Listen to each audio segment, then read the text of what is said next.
नमस्कार. Cook with Vaishali रेसिपीजमध्ये तुमचं भरपूर स्वागत आहे. आज आपण ओवा आणि तिळचा बहुगुणी असा हा मुखवास बनवणार आहोत. खानदेशातला खूप प्रसिद्ध असा हा मुखवास आहे.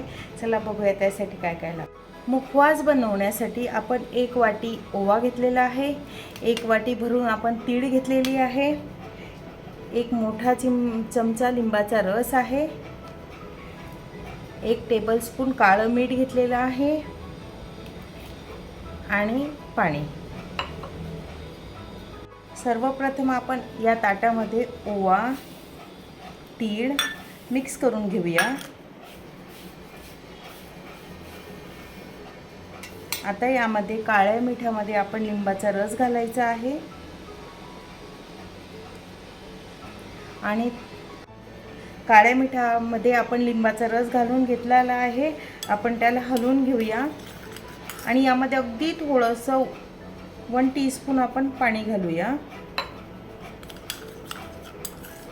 याला सर्व मिक्स करायचं आहे छानपैकी.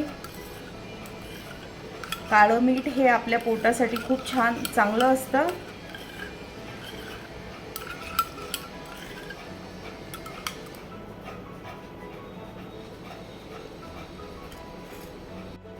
तुम्ही बघू शकता काळं मीठ, लिंबाचा रस आणि 1 टेबलस्पून पाणी घालून आपण हे छानपैकी मिक्स करून घेतलेलं आहे. काळं मीठ विरघळेपर्यंत आपल्याला मिक्स करून घ्यायचं आहे. आता हा घोळ आपल्याला या ओवा आणि तीळमध्ये टाकून छानपैकी चोळून घ्यायचं आहे.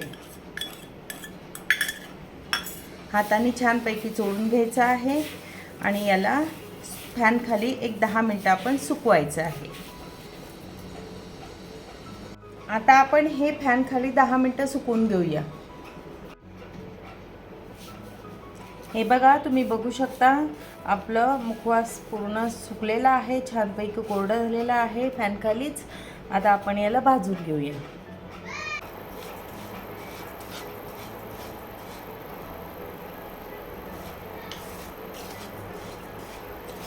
आपल्याला हा मुखवास एकदम मस्त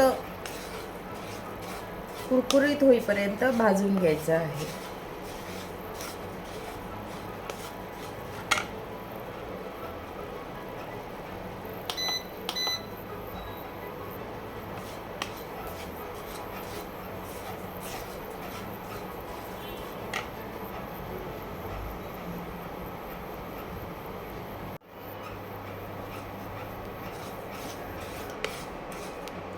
आपल्याला मुखवास हा खरपूस असा भाजून घ्यायचा आहे.